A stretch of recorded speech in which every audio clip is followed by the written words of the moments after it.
Voilà. Alors les enfants aiment bien qu'on leur parle en images, avec des histoires. Et pendant ces 3 jours, on va essayer de se mettre à l'école de Jésus, doux et humble de cœur. Voilà. Et on va essayer donc d'avoir ce cœur d'enfant. Voilà. Et vous serez comblés. Alors, aux foules qui accompagnaient Jésus, il aimait beaucoup leur parler en paraboles, en images. Et il leur disait: « Pourquoi m'appelez-vous mon Seigneur, mon Seigneur, et ce que je vous dis, vous ne le faites pas? Tout homme qui vient à moi et qui écoute ma parole et fait ce que je dis, à quoi va-t-on le comparer? Il est comparable à un homme qui bâtit une maison. Et il creuse, et il va profond, et il pose les fondations sur le roc. Et quand survient l'inondation, et qu'elle frappe cette maison, elle ne peut l'ébranler, car elle est fondée solidement sur le roc. Et celui qui écoute et qui ne fait pas,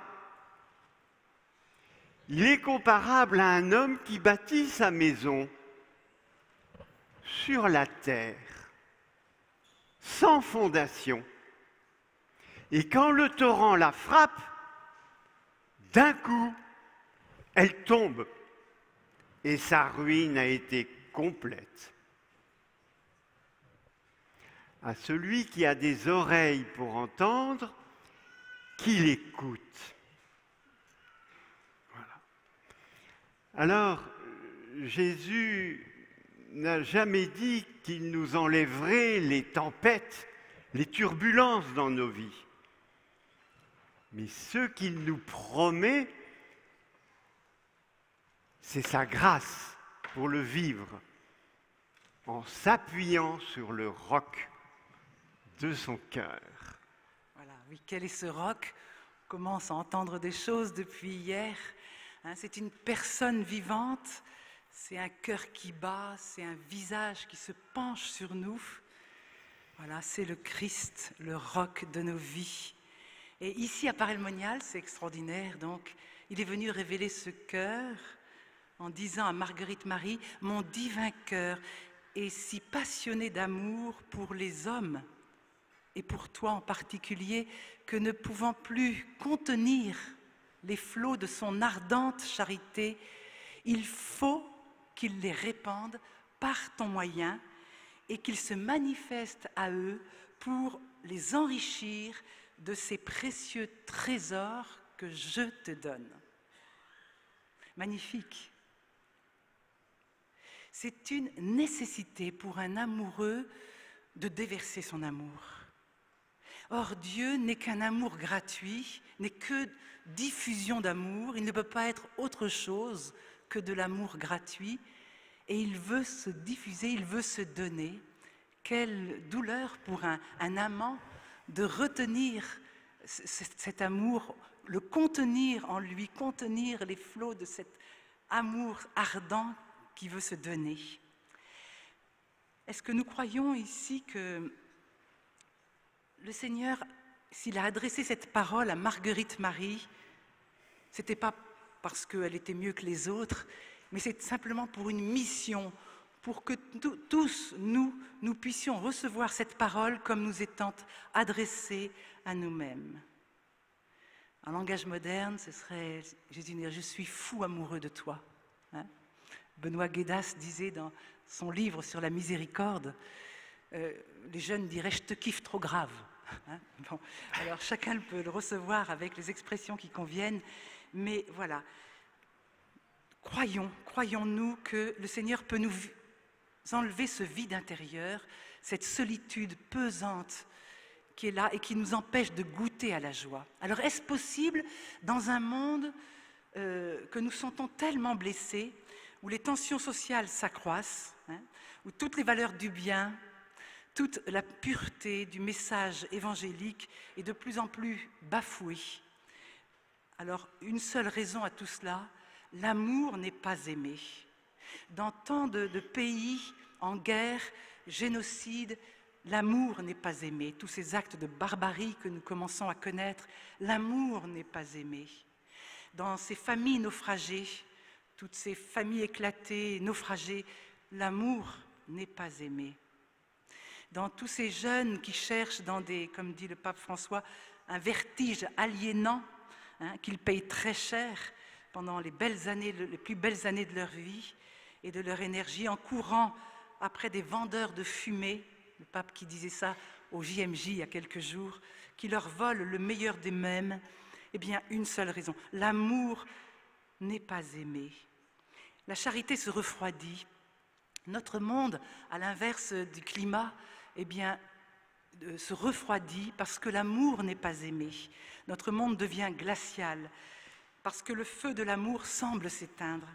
Et en même temps, on manque d'oxygène aussi. On a l'impression d'être asphyxié. Asphyxié par quoi? Par tout ce matérialisme ambiant. Et tous, peu ou prou, on est plongé dedans. Et il nous asphyxie. On manque d'oxygène. Notre civilisation est en train de perdre le sens de l'infini. Elle en souffre.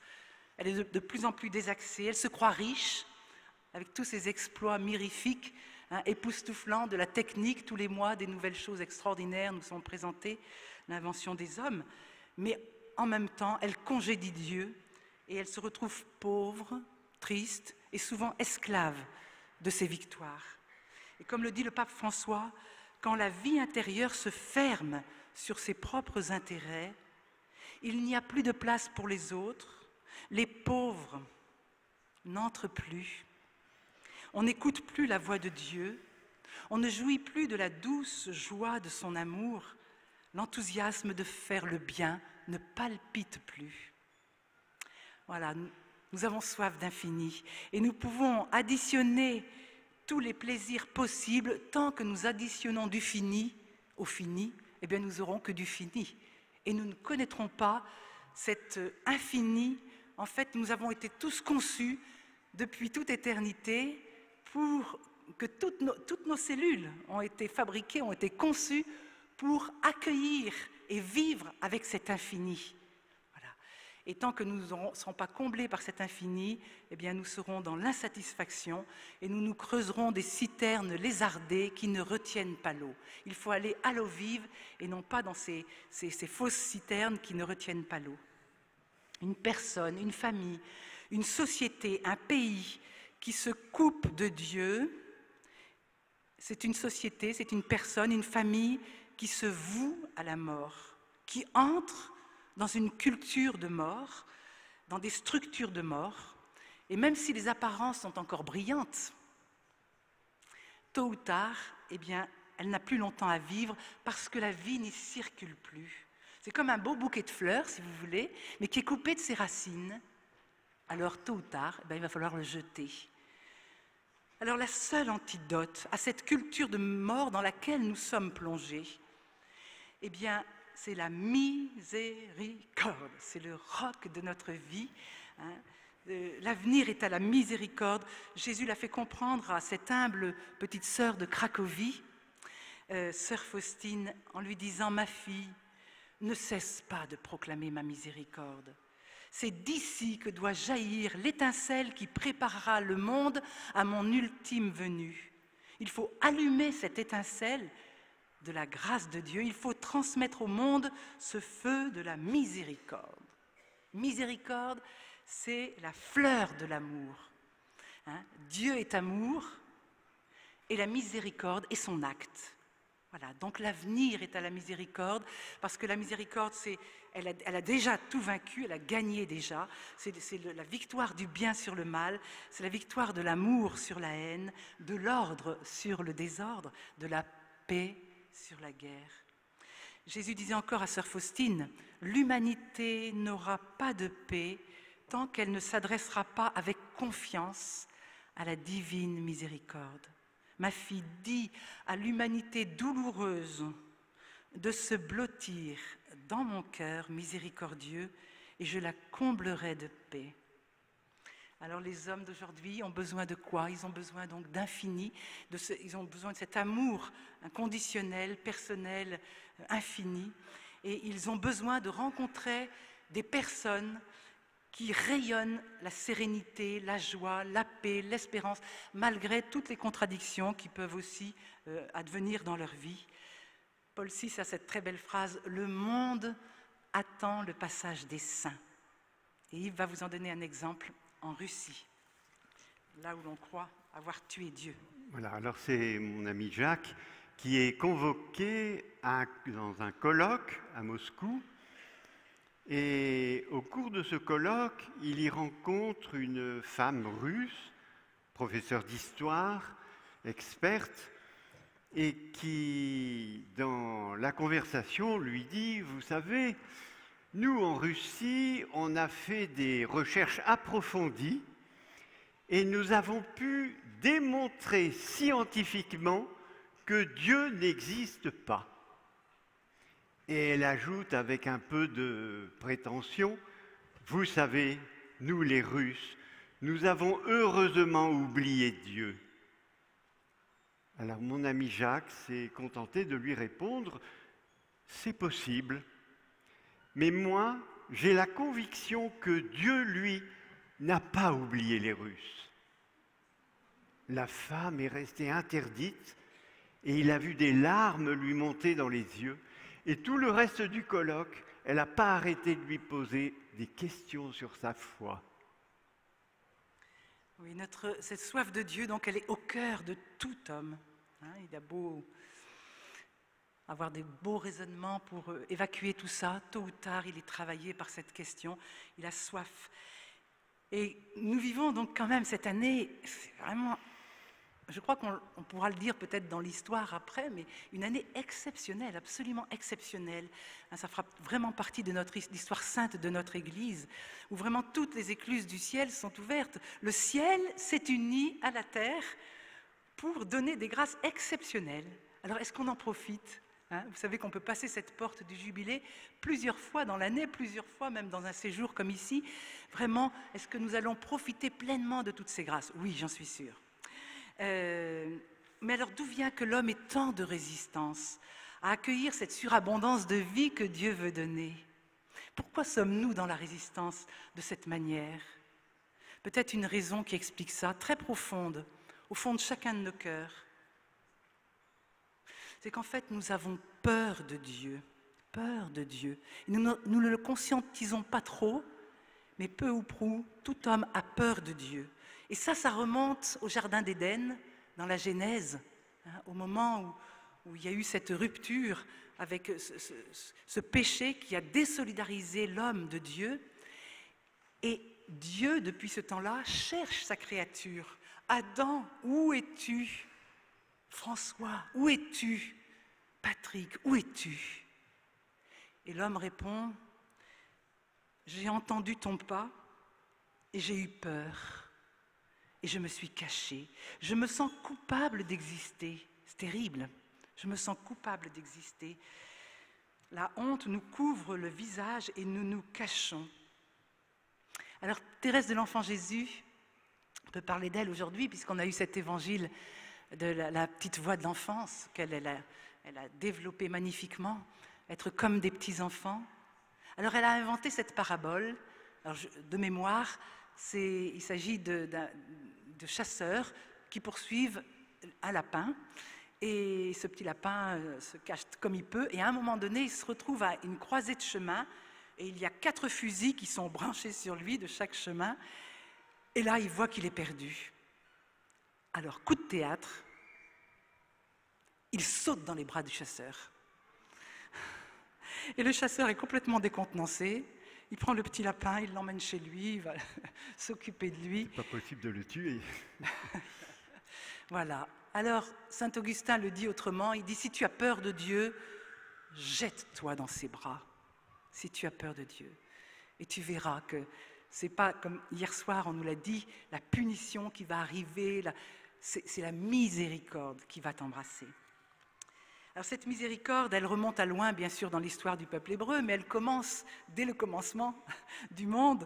La première révélation de la miséricorde, c'est d'abord dans la création elle-même, où Dieu a fait surgir du néant ce qui n'est pas.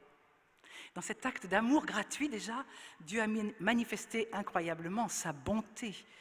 Et comme disait Jean-Paul II, chaque individu est une sorte de centre du monde. C'est-à-dire chaque humain doit pouvoir dire « c'est pour moi que le monde a été créé ». Ensuite, Dieu va susciter par pure grâce un petit reste. Il va choisir, vous savez, un peuple, un petit ramassis de peuplade qu'il va regrouper. Il va choisir cette personne, et non pas parce qu'ils étaient meilleurs que les autres, une fois encore, mais parce qu'il voulait leur donner cette responsabilité de communiquer au monde sa miséricorde. Voilà, c'était son but. Alors ce peuple à la nuque raide, vous savez que plusieurs fois, combien de fois il a rompu cette alliance extraordinaire qui était faite avec Dieu, mais chaque fois qu'il reprenait conscience de sa propre infidélité, il faisait appel à la miséricorde à grands cris, et les prophètes criaient au nom du peuple vers Dieu pour retrouver cette alliance. Eh bien, Dieu s'est montré, comme il l'a fait à Moïse, plein de tendresse et de miséricorde, de grâce, lent à la colère et plein d'amour. Le Seigneur vit la misère de son peuple réduit en esclavage. Il entendit ses clameurs et il perçut ses angoisses et il résolut de le délivrer. Et ce dessein miséricordieux, vous savez, il va s'accomplir en plénitude en faisant naître dans ce petit reste fidèle le Christ, lumière des nations. Alors c'est cette autre parabole de Jésus en Marc au chapitre 4. Avez-vous bien compris? La lampe qui est venue pour être posée dans un buisson de joncs, puis sous un lit, n'est-elle pas là pour être posée sur le lampadaire? Car il n'est rien de caché qui ne sera manifesté, ni rien de dissimulé qui ne sera à mettre au jour. Que celui qui a des oreilles pour entendre, qu'il écoute. Alors, cette lampe, c'est tout simplement Dieu. Dieu qui est venu se manifester à Moïse dans le buisson ardent. Et cette lampe, c'est le Christ, lumière du monde, qui est venu dans le sein de la Vierge Marie. Alors pour comprendre, à l'époque, les femmes accouchaient en étant assises au bord du lit, de sorte que l'enfant venait comme posé sous le lit, d'où l'expression. Et puis enfin, cette lampe n'est-elle pas là pour être posée sur un lampadaire, le lampadaire de la croix au calvaire? Et Jésus a pu dire, tout est accompli. Dieu n'a plus rien à cacher. Il a révélé tout son plan de salut pour le monde. Voilà. Dieu n'a dit qu'une parole et c'est son Fils. C'est Jean de la Croix qui dit cela. Dieu n'a dit qu'une parole et c'est son Fils. Et il l'a dit éternellement dans un éternel silence. Et c'est dans le silence de l'âme qu'elle se fait entendre. Alors nous, on a mis du temps à accueillir cette lumière dans notre propre cheminement aussi. On a recherché pendant les 10 premières années de notre vie de couple, nous avons recherché dans plein de directions le bonheur. Il faut dire que moi, j'avais une blessure importante dans ma féminité, puisque un médecin à l'âge de 23 ans m'a dit « Madame, j'aime autant vous prévenir de suite, vous ne pourrez plus avoir d'enfant ». Et cette parole est venue vraiment comme un coup près et m'a rendue stérile pendant 10 ans avec une aménorrhée totale. Alors, nous avons cherché le bonheur, on n'a pas baissé les bras comme ça et pendant ces années, mais on peut dire qu'on s'est vraiment égaré aussi. Vous savez, aujourd'hui, il faut être très prudent sur le marché du bonheur. Il nous est proposé 1001 choses. Il sort sans arrêt des livres pour retrouver tous ces chemins de bonheur par des voies qui sont des voies sans issue, qui sont des cul-de-sac et qui vous laissent bien amers et bien seuls. Alors nous avons été dans pas mal de choses. En gros, on est rentré dans l'anthroposophie, la biodynamie d'abord, puis l'anthroposophie, puis l'astrologie, des choses comme ça, vous voyez, le yoga, etc. Et puis des thérapies, et puis des clubs de développement personnel.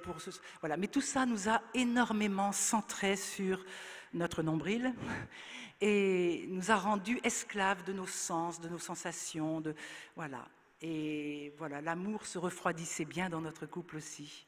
Jusqu'au moment où le Seigneur nous a amenés par grâce, ici, dans ce lieu même, en 1980, ça commence à faire un bail. Et là, nous étions tellement heureux de découvrir une église habitée du dedans.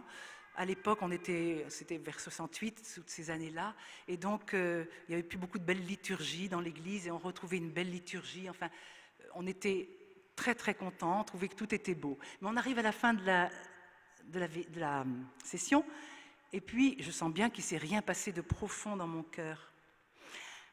Alors, on donne des témoignages de guérison à la dernière veillée, et ben moi, je suis jalouse. Je me dis, voilà, là je comprends très bien, cette femme, elle mérite vraiment de...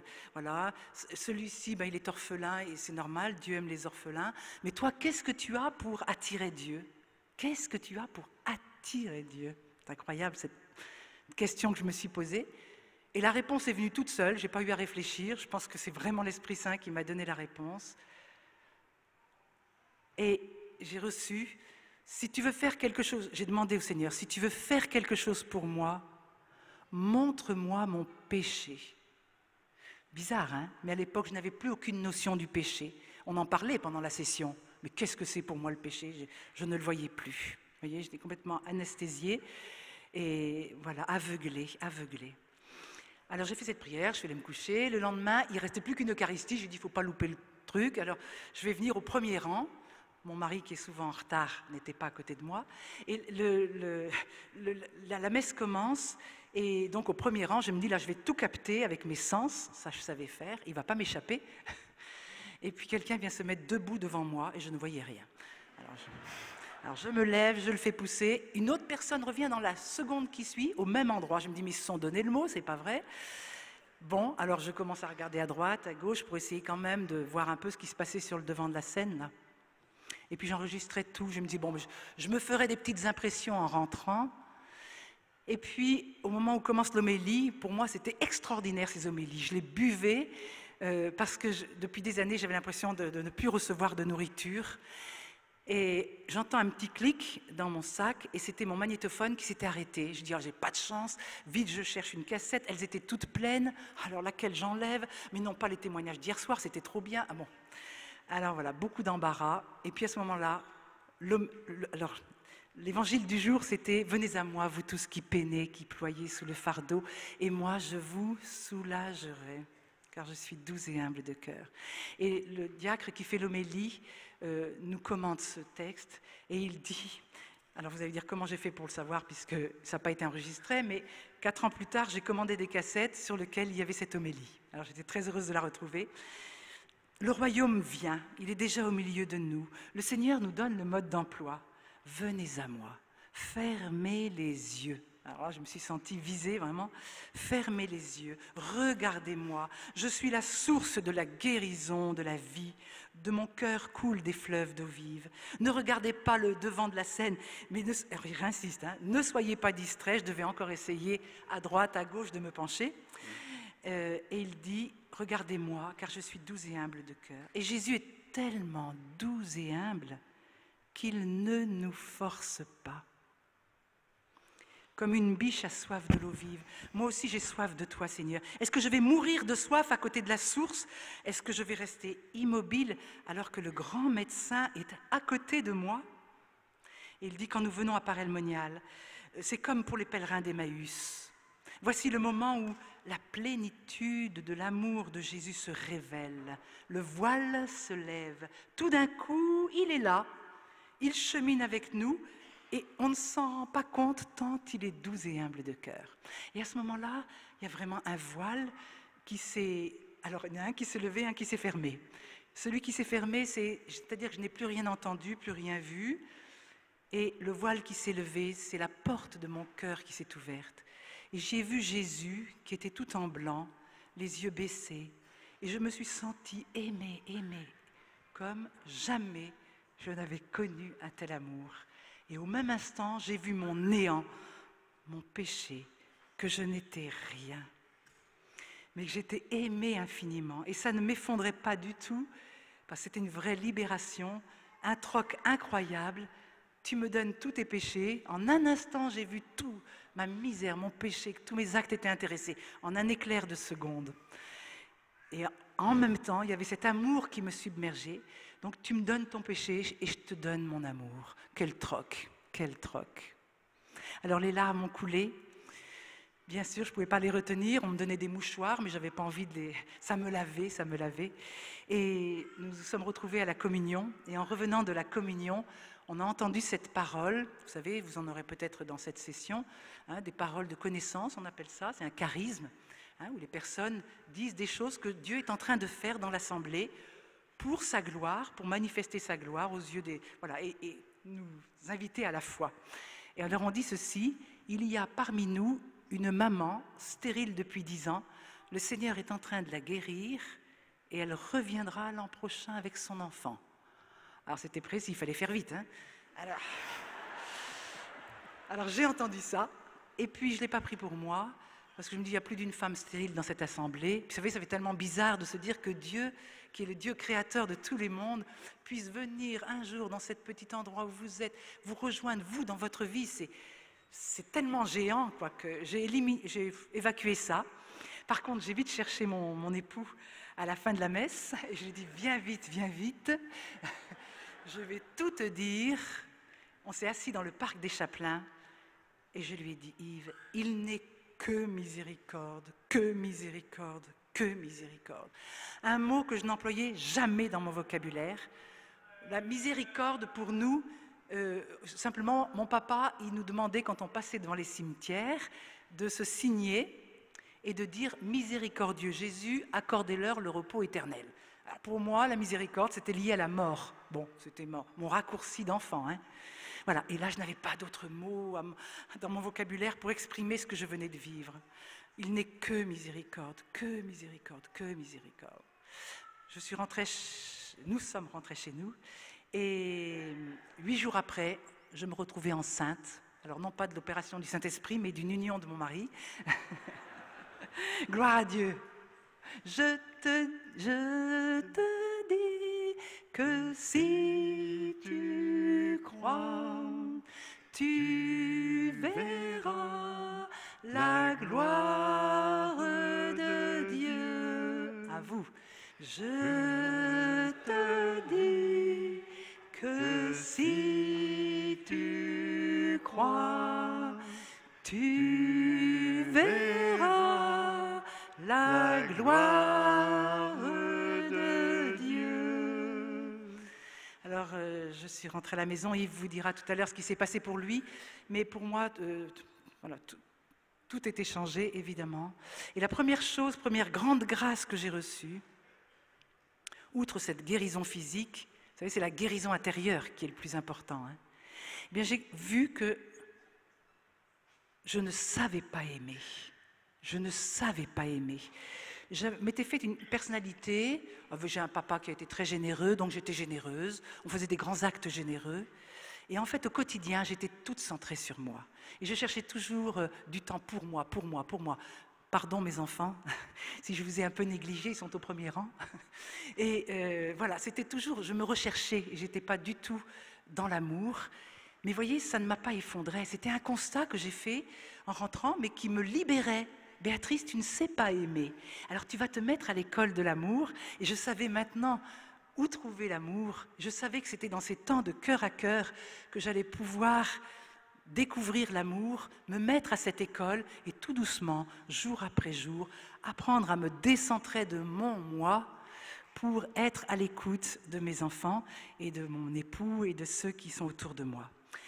Il faut vous dire aussi que j'ai cherché à retrouver ce visage que j'avais vu et dans des icônes et j'ai jamais trouvé exactement ce que j'avais vu. Jusqu'au jour où quelqu'un m'offre un livre de Sœur Faustine, 4 ans après, donc en 84, c'était les premiers livres qui sortaient ici en France. Et il y avait à l'intérieur un tableau qu'on voit très peu souvent, qui est à Varsovie. Et un des tableaux, parce qu'il y a eu de multiples tableaux qui ont été faits de ce Christ miséricordieux. Et quand je l'ai vu, tout en blanc, les yeux baissés, avec une retenue, une réserve qui me laissait totalement libre, j'ai retrouvé vraiment tout ce qui est monté dans mon cœur au moment où j'ai eu cette vision. Et j'ai dit, c'est lui, c'est ça. Voilà. Et en fait, c'était vraiment bien le Christ miséricordieux. Voilà. Alors, les changements opéraient, eh bien, j'ai tombé les masques. Je savais que Dieu m'aimait d'un amour parfait, au-delà de mon péché. Donc, j'ai plus besoin de jouer la comédie, de me montrer intéressante. Voilà, je peux être moi-même. Et je sais que je suis regardée dans ma pauvreté et que ça n'enlève rien à l'accueil de la grâce et de l'amour de Jésus pour moi. Donc, j'ai tombé les masques. Et puis, j'ai arrêté un certain nombre d'activités parce que je faisais beaucoup de choses pour être reconnue des autres, qu'on dise du bien de moi. Alors, j'ai dit, mais j'ai plus envie de faire ça, j'ai plus envie de faire ça. Par contre, je vais donner ce temps plutôt pour lui, commencer à vivre avec lui une vraie relation, parce que ça fait des années que j'étais incapable de prier plus de 5 minutes. Moi, je m'ennuyais terriblement dans la prière. Mais puisque je sais que maintenant il est vivant, alors je vais prendre du temps avec lui. Et puis, une autre grâce encore, le devoir d'État. Alors, le devoir d'État, pour moi, c'était le pinceau total.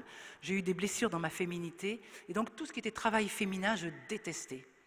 Et là, maintenant, j'ai commencé à prendre goût, à voir que tout ça, tout le sens était changé. Je pouvais mettre du sens à des activités que je détestais avant, faire le repassage, faire la cuisine, emmener les enfants à l'école, tout ça, eh bien, pouvait devenir quelque chose de précieux, où j'allais pouvoir, dans cet acte je dirais, d'obéissance à ce devoir d'État, tout humble, eh bien, c'était un acte unitif, c'était un acte qui m'unissait à Dieu.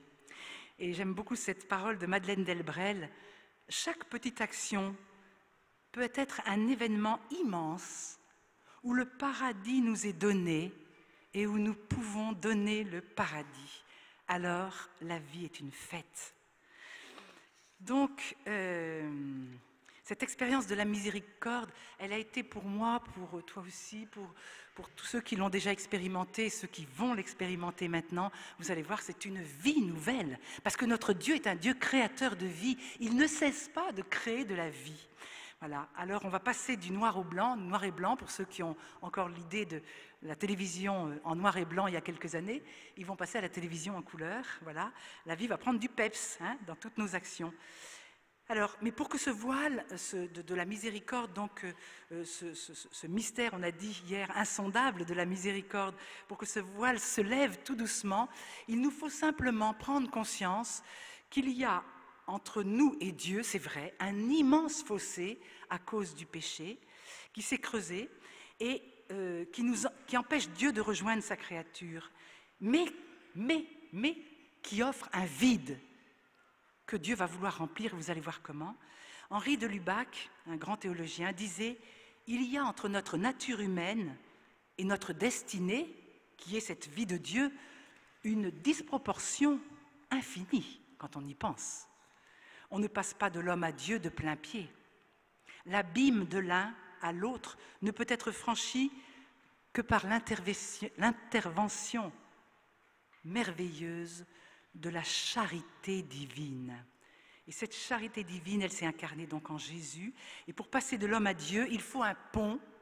Et au-dessus de cet abîme qu'a créé le péché. Tant qu'il n'y a pas de pont, il n'y a pas de relation possible. Alors regardons, frères et sœurs. Un pont, il faut 2 piles, vous êtes d'accord? Maintenant encore, on fait autrement. Mais enfin, moi, je prends cette image des vieux ponts. Il y avait 2 piles. Une pile du côté de Dieu, ce sera sa miséricorde. C'est du béton.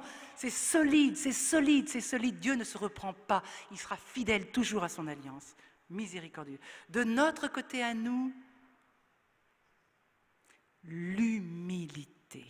L'humilité, Dieu ne peut rien faire sans l'humilité, parce que l'humilité c'est la vérité, nous sommes que des créatures, et tant que nous prenons pour des dieux, eh bien rien ne peut se passer. L'humilité, voilà la pile de notre côté.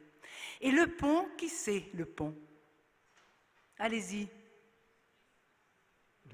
Ben voilà, le pont, c'est le Christ. Et c'est Jésus qui a fait tout le trajet pour venir jusqu'à nous, c'est lui le pont. Et nous, qu'est-ce qui nous est demandé?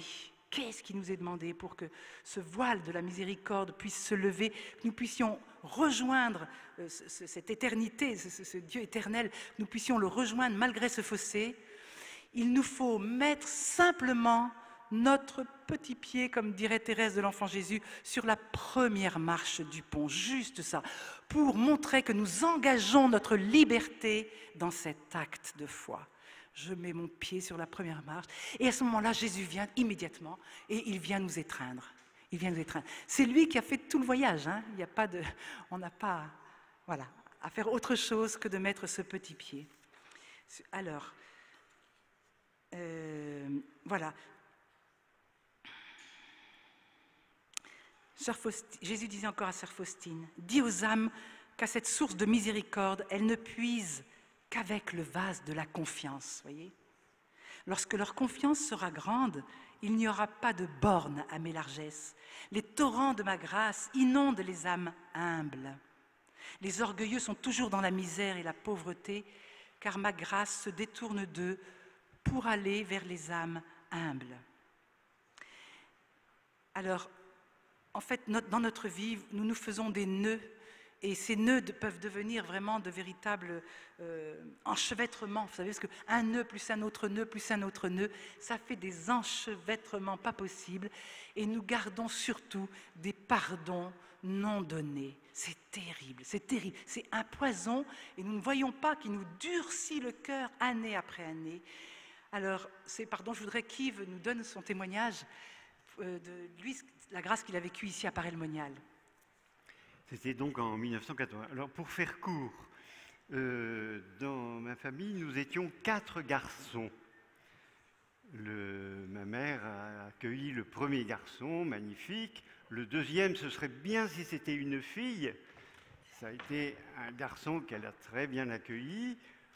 Le troisième, ce sera une fille. Ma mère était un peu volontaire. Et ça a été moi. J'ai fait ce que j'ai pu. Et donc, il y a dû y avoir de la déception, bien sûr. Mais ma mère n'a pas pu s'empêcher j'avais des beaux cheveux blonds bouclés, de me les laisser pousser, quoi. Je ne sais pas s'il n'y a pas mis des nœuds. Et puis, à l'école primaire, j'avais eu le premier prix de tricot, j'avais battu les filles. Voilà. Et j'ai eu une poupée, je m'en souviens. Bon, alors, elle me mettait des barboteuses. Et moi, je voulais les petites culottes courtes comme mes copains, quoi. Bon, alors ça n'a pas quand même duré. À partir de 5 ans, je crois que j'ai eu mon premier mécano.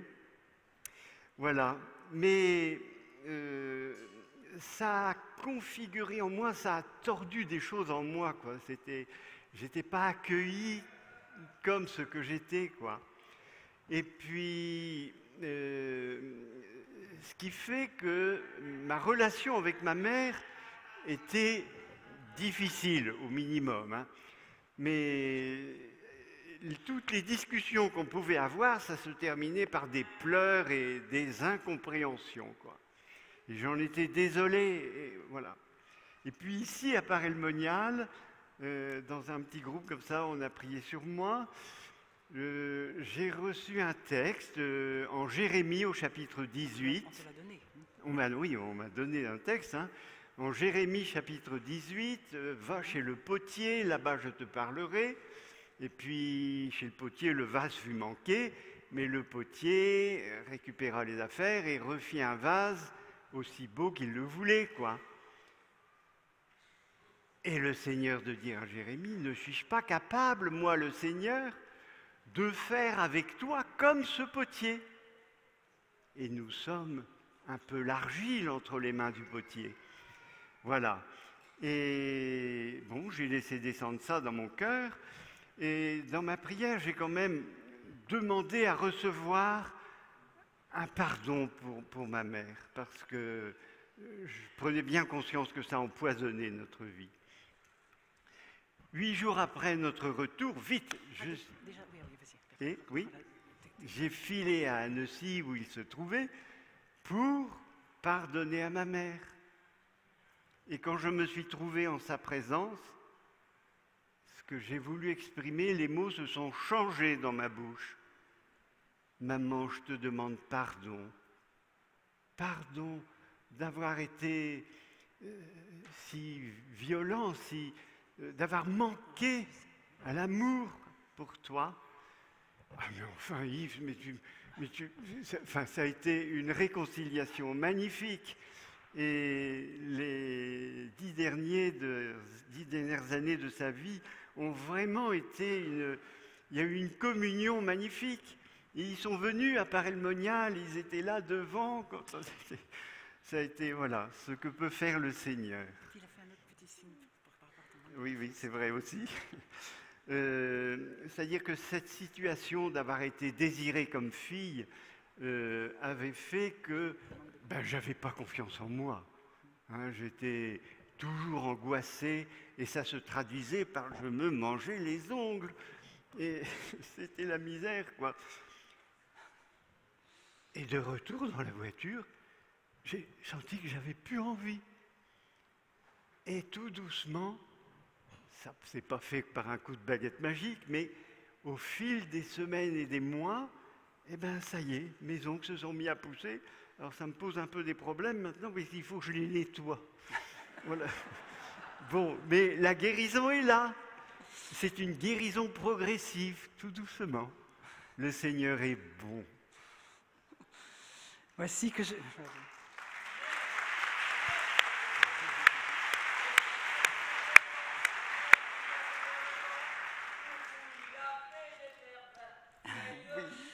Oui, le Seigneur est bon, mais oui, le Seigneur est bon. Je veux lui chanter mon amour. Voici que je fais toutes choses nouvelles. Le Seigneur vous dit ça à chacun de vous. Voici que je fais toutes choses nouvelles. On ne se souviendra plus du passé. Il ne reviendra plus à la mémoire. Mais réjouissez-vous de ce que je vais créer. Notre Dieu est créateur de vie. Et quand il y a un pardon qui est donné, c'est une création d'une nouvelle vie. On repart sur une relation nouvelle. C'est fantastique ça, alors qu'on se prive de ça pendant des années. Vite, vite, allons nous réconcilier et demandons au Seigneur de recevoir ce pardon. Parce que ça se reçoit, hein, on le verra certainement par d'autres témoignages. On ne peut pas s'inventer des fois les choses. Hein. Celui qui a été un bourreau, il est un bourreau. Et il n'y a que Jésus sur la croix qui peut nous faire entrer dans son regard qu'il avait lui pour les bourreaux. Pour ceux qui souffrent d'abord, mais ensuite aussi pour ceux qui ont fait souffrir. Et alors, ça se reçoit, donc c'est cadeau, et nous en aurons des témoignages. Donc, pour que cette miséricorde puisse intervenir dans nos vies, il y a une seule condition, c'est que notre pauvreté lui soit remise. Il suffira de la juxtaposition de la toute puissance de Dieu avec notre toute faiblesse remise, de sa toute bonté avec notre ingratitude remise, de sa toute sagesse en face de notre sottise, de sa toute douceur en face de notre agressivité, pour qu'un précipité qui s'appelle la miséricorde puisse intervenir. Vous voyez, mais il faut les deux. Il faut le faire devant Jésus, devant la toute bonté. Alors oui, et ça marche à tous les coups. Et ça marche à tous les coups. Alors, on va regarder maintenant concrètement comment faire advenir dans votre propre vie, là maintenant, pour vous, cette miséricorde. Premier mouvement, première chose, c'est d'accueillir tout événement que vous vivez, toutes situations les plus diverses, une piqûre d'épingle, de la piqûre d'épingle jusqu'au drame d'une maladie qui se déclare, d'un mari qui part, ou d'enfants qui partent dans la drogue ou autre. Voilà, peu importe la situation, accueillez dans cet événement tout votre ressenti, ne vous blindez pas tout de suite, laissez monter ce qui vient en vous, tout le cortège d'émotions qui va venir avec cet événement. Qu'est-ce que ça vous fait? Ça me rend jaloux, ça me rend, je suis aigri, ou j'ai plus envie de vivre, ça me rend complètement dépressive, tel événement. Voilà, nommez les choses et accueillez ça. Et parce que Dieu va nous rejoindre, mais pas dans l'imaginaire, il va nous rejoindre dans le réel de ce que nous vivons, dans ces émotions qui montent, ces pulsions, d'agressivité, voilà, qui vont monter en nous. Dieu va nous rejoindre là-dedans. Alors on les laisse, on les reconnaît, tous ces sentiments négatifs, j'angoisse, je décourage, j'ai la haine, etc. Et ensuite, vous dites votre impuissance à résoudre le problème. Vous dites voilà ce que je vis, voilà ce que ça fait en moi, et je suis incapable de résoudre ce problème. Ça fait des semaines que j'essaye, voire des mois, voire des années, et j'ai abouti à rien. Vous voyez, on se met dans la vérité, ok ? Et puis, deuxième mouvement, après avoir accueilli cet événement avec ces ondes de choc, le deuxième temps, ce sera la confiance, l'acte de foi en la bonté de Dieu. Jésus disait à sœur Faustine, « Les grâces de ma miséricorde se puisent à l'aide d'un unique moyen, et c'est la confiance. Plus sa confiance est grande, et plus l'âme reçoit. » Et Thérèse de l'Enfant Jésus disait, « On n'a jamais trop de confiance dans le bon Dieu si puissant et si miséricordieux. » Donc c'est l'acte de foi qui a le pouvoir sur le cœur de Dieu et qui va faire craquer le bon Dieu, si vous voulez. Il attend que ça, il attend que ça. C'est pour ça qu'il est bouleversé, Jésus, on le voit tout au long de sa prédication, bouleversé par toutes ces personnes qui viennent à lui, qui sont avec toute leur pauvreté, mais qui ont la foi, quoi. L'hémorroïde qui vient toucher, qui se glisse dans la foule alors qu'elle pouvait être peut-être même lapidée parce qu'elle était impure, puisqu'elle était considérée comme impure à cette époque-là, parce qu'elle avait des pertes de sang continuelles. Ce n'était pas la vie qui faisait son œuvre en elle, mais la mort, puisqu'elle se vidait de son sang tout le temps. Et elle prend le risque d'aller toucher le manteau de Jésus, et elle se faufile, elle sent qu'il faut qu'elle le touche. Et Jésus sent cela, il sent une force qui sort de lui, et il dit « Qui m'a touché ?» C'est extraordinaire. « Qui m'a touché ?» Et une petite voix, une petite femme toute frêle arrive derrière lui et lui dit « C'est moi ». Elle se dévoile, se met dans la vérité là aussi, et elle sent qu'elle est guérie sur le champ. Alors, vous voyez, ça veut dire ça pour nous, c'est très très fort, que l'acte de foi nous fait toucher Dieu, nous met en Dieu. Dieu ne pourra pas faire autrement que de se donner à quelqu'un qui pose un acte de foi. Et ça, vous pouvez le mettre dans votre disque dur. Dieu ne peut pas faire autrement de se donner si nous posons un acte de foi. La foi nous met en Dieu. La foi nous met et nous fait rentrer dans les entrailles de Dieu. Ce n'est pas dans l'aura, non, dans les entrailles de Dieu. La foi nous met en Dieu. Alors, cet acte de foi, donc, voilà, on va le poser et on va s'abandonner. Ah, le grand vilain mot. Ah, mais si je m'abandonne, alors ça veut dire je vais perdre la maîtrise des choses, et puis, alors ça veut dire qu'il faut que je fasse plus rien, alors il ne faut pas que je téléphone à je sais pas quoi, à la NPE pour demander du travail, je ne fais plus rien, je m'abandonne, et puis, non. L'abandon, c'est une toute grande chose. Et je vais vous dire que l'abandon, Jésus, il a voulu inspirer un saint prêtre qui est en procès de béatification, qui s'appelle le père Dolindo, comme il l'avait inspiré ici à Claude de la Colombière, c'est du même tabac, l'acte de confiance. Qu'est-ce que c'est cet abandon? Comment vivre cet abandon? Alors ce prêtre, il connaissait le Padre Pio, et d'ailleurs quand des gens venaient voir le Padre Pio, puis ils disaient d'où est-ce que vous venez? Je viens de Naples. À Naples, vous avez le père Dolindo, c'est pas la peine de venir me voir. Donc un homme qui était vraiment en odeur de sainteté. Et Jésus lui a donné ce précepte d'abandon que je vais vous en lire quelques extraits. Vous pourrez rechercher sur Internet, Dolindo, et maintenant il y a un livre qui est écrit. Pourquoi te confondre en t'agitant? Laisse que je m'occupe de tout, et tout s'apaisera.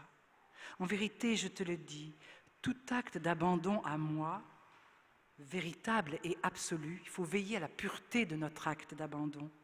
Produit l'effet que tu attends et résout les situations difficiles. S'abandonner à moi ne signifie pas se tourmenter, s'inquiéter, se désespérer en m'adressant ensuite une prière.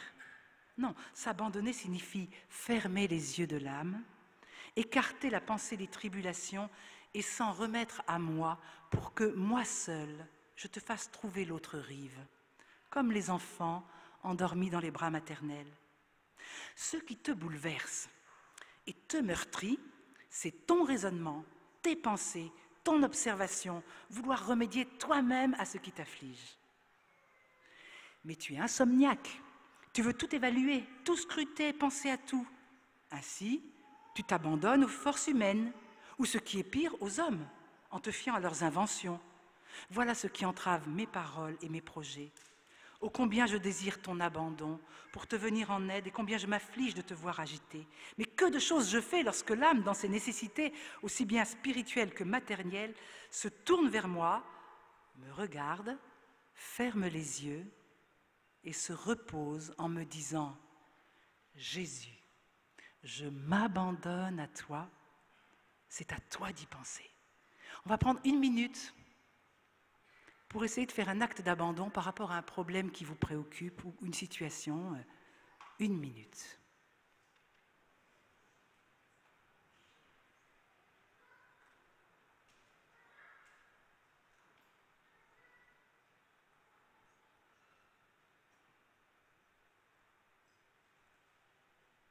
Alors on y va.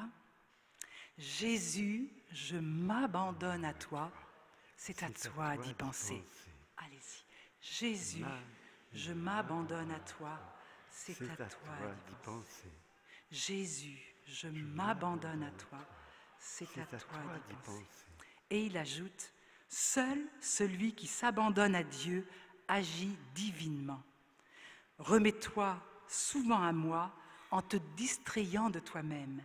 Fais ainsi pour toute nécessité, fais ainsi et tu verras de grands et continuels et miraculeux, silencieux miracles. Alors je pourrais vous en donner à l'appel. Ce que nous avons vécu dans notre vie familiale, il y a eu pas mal d'épreuves, pas mal de tempêtes, et vraiment, le Seigneur n'a jamais laissé un acte d'abandon sans réponse. Et nous pouvons en vivre au quotidien de ces actes d'abandon. Alors, je vais prendre le témoignage d'un drame familial que nous avons vécu il y a 5 ans et qui a touché toute la famille, évidemment, indirectement. Un de nos fils, en tronçonnant un arbre, a perdu tout contrôle et sous mes yeux, il a été écrasé par l'arbre. Moi qui suis très fragile, très émotive, le matin, j'avais été prendre mon temps de prière, comme à l'accoutumée, et j'avais été prendre une petite parole de Dieu dans un panier. Ce matin-là, cette parole, c'était « Moi, je suis avec toi pour toujours ». Tout simple, hein? Moi, je suis avec toi pour toujours. Je peux vraiment témoigner que devant cet événement qui était paroxystique au niveau de l'émotion, j'étais dans un calme total, mais complètement habité par une présence qui vivait à côté de moi cet événement. Je suis allée près de lui pour recueillir son dernier souffle, je pensais qu'il allait mourir, et je disais des « Je vous salue Marie » très paisiblement, et puis après j'ai vu qu'il ne mourait pas, donc je suis allée chercher du secours. Et un très beau moment aussi, on a mis 2 heures pour le sortir. Et quand on a réussi à le mettre sur sa civière, en plus, alors les trucs étaient crevés, donc le matelas, il fallait tout le temps le regonfler. Et au moment où ça y est, tout était fin prêt, donc les pompiers, les ambulanciers, les médecins, tout le monde était prêt. Et puis, mon fils demande qu'on arrête son port, là, de porter la civière, le brancard. Et il arrête tout le monde. Alors tout le monde se met au garde à vous, qu'est-ce qui se passe ? Et mon fils commence à dire un « Je vous salue Marie », mais très très fort, comme une profession de foi. « Je vous salue Marie, pleine de grâce ». Alors mon fils est algérien, donc il est très typé. Donc les personnes là ici étaient interloquées, voilà, de voir cet arabe qui disait un « Je vous salue Marie ». Et puis après il a dit Ils se sont mis au garde à vous. Oui, et après, il a dit, allez-y, on peut y aller. Voilà. La paraplégie a été immédiate, hein, pourtant c'était un moment donc dramatique pour lui aussi, voyez. Voilà, moi, je suis avec toi pour toujours. Jésus a été présent avec mon fils ce jour-là, complètement, avec moi, avec Yves, avec nos enfants qui ont tous été forcément touchés par cet événement. Et je voudrais vous donner un autre petit témoignage plus récent, là. Avec mon mari, nous voulions faire notre démarche jubilaire, comme vous allez le faire cet après-midi. Alors c'est pour vous y encourager. Rien n'est impossible à Dieu. Et ce fils, depuis 5 ans paralysé, a des tas d'ennuis, des effets secondaires avec des escarres fessiers qui l'obligent à être opéré. Et la cicatrisation met des mois et des mois et des mois à se faire. Et là, ici, ça fait 2 ans qu'il est hospitalisé, allongé sur le côté, plus ou moins, en attendant la guérison. Et on surveille tous les jours l'escarre pour qu'il se réduise. Et on voit avec bénédiction, mon fils me donne régulièrement le nombre de millimètres, de centimètres. Il reste plus qu'1,5 cm, plus que 5 mm, maman, ça y est, on a gagné, quoi. Et je vais pouvoir reprendre ma vie en fauteuil roulant et voilà, une vie normale. Et alors, ce jour où ce dimanche, où nous voulions faire notre démarche jubilaire à Châteauneuf-de-Galore, au foyer de charité, je reçois à 11h30 ce SMS. C'est une catastrophe de mon fils, c'est une catastrophe. Une nouvelle cicatrice vient de se faire 5 cm au-dessus, de longue de 5 cm, au-dessus de l'escarre qui était en train de se réduire, vient de se faire sans rien faire. Et si sans rien faire, ça me fait cela, point de suspension, je ne te parle pas du fauteuil, 4 points d'exclamation, je ne pourrai jamais en refaire. Cette fois, le Christ abuse. Je veux bien un peu, mais il dépasse à ne pas m'aider. Je vais aller faire l'expérience d'étudier sur Internet le bouddhisme. Ne me parlez plus de Dieu et de tout le tralala pendant 1 an. Alors c'est bien, il mettait quand même une petite marge, pendant 1 an. Cet après-midi, surtout, ne venez pas me voir. Je vais appeler quelqu'un pour m'apaiser. À plus. Alors, vous savez, on a été vraiment retournés, parce qu'on a compris que c'était quand même très dramatique et qu'il pouvait peut-être rester alité toute sa vie, quoi. C'est quelque chose qu'on redoutait énormément. Alors, nous allons faire notre démarche et je n'ai pas ouvert mon portable, dommage. Mais le lendemain, j'ai trouvé 2 SMS, un à 18h09. Excusez-moi, mais je n'avais pas envie d'entendre « faut prier, ça me gonfle ». Merci pour les fleurs et les nougats, parce qu'on était quand même passé le voir, on avait déposé des choses. Et à 19h50, vous inquiétez pas, Satan voudrait bien, à travers cette nouvelle épreuve, me voir abandonner la foi, mais il peut toujours rêver. Dieu, Marie et Jésus sont très présents à mes côtés et me soutiennent maintenant plus que jamais. J'ai prié, me suis ressaisie. Bonne sainte semaine. Nicolas. Alors j'aimerais vraiment vous inviter à vivre pleinement chacun. Rien n'est impossible à Dieu. Ah, il faut quand même que je vous dise, parce qu'il y a toujours des petits cadeaux supplémentaires. Vous savez, on nous a dit qu'on était apiculteurs, et on fait un onguent à la propolis qui est formidable, mais qu'on n'a jamais pu mettre sur les fesses de mon fils, parce que là-bas, les hôpitaux ne veulent pas, voilà, parce qu'il y a des corps étrangers qui peuvent venir, enfin bref. Donc on a toujours obéi. Mais là, moi, je me suis dit, perdu pour perdu, il faut qu'ils mettent de l'onguent, et je le téléphone, et il me dit, maman, j'y ai pensé avant toi, et tout à l'heure, j'ai soulevé le pansement de l'infirmière, et je me suis mis cet onguent. Et je ne sais pas, alors, est-ce que c'est la miséricorde? Peu importe. 3 jours après, la cicatrice était refermée. Voilà. Alors vous allez continuer de prier pour lui. Attends, je vais dire une chose, juste un petit peu là, j'ai encore 2 minutes. Alors cet escalier de l'abandon, il ne se grimpe que marche après marche. On n'y arrive pas du jour au lendemain, mais il faut s'abandonner à travers les petits riens de la vie pour que nous puissions, dans des situations plus douloureuses, ensuite, faire cette expérience. Alors, il faut faire le pas jour après jour. Et je voudrais juste dire un mot sur la louange, parce que l'art de durer dans l'abandon, c'est la louange qui va vous le permettre. La louange, c'est la colonne vertébrale de nos vies.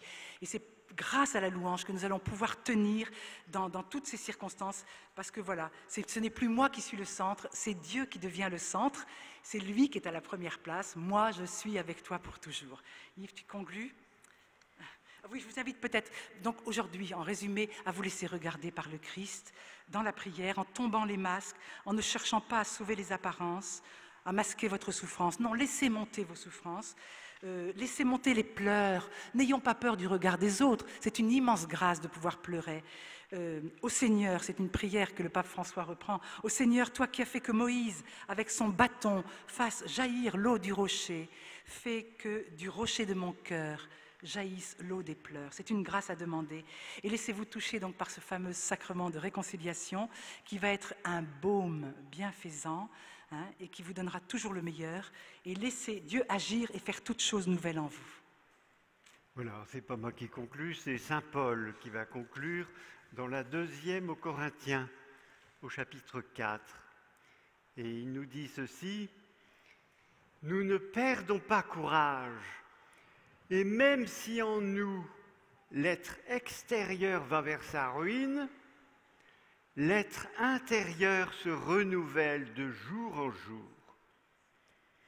Et nos épreuves dans le temps présent sont légères par rapport au poids extraordinaire de gloire éternelle qu'elles nous préparent.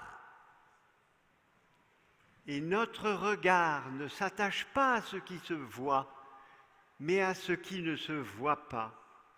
En effet, ce qui se voit est provisoire, tandis que ce qui ne se voit pas est éternel. »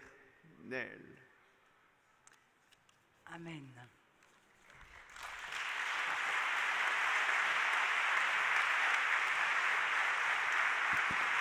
Page 63. 63. Tu es grand Dieu saint, loué soit ton nom, tu es grand Dieu fort, et nous célébrons Dieu de tendresse, ta miséricorde et ton amour. Tu es grand Dieu saint, loué soit ton nom, tu es grand Dieu fort, et nous célébrons Dieu de tendresse, ta miséricorde et ton amour. Le Seigneur est tendresse et pitié, son amour est patient. Il relève tous les accablés, la bonté de Dieu est pour ses enfants. Tu es grand Dieu saint, loué soit ton nom, tu es grand Dieu fort, et nous célébrons Dieu de tendresse, ta miséricorde et ton amour. Voilà, merci beaucoup Yves et Béatrice pour ce beau témoignage.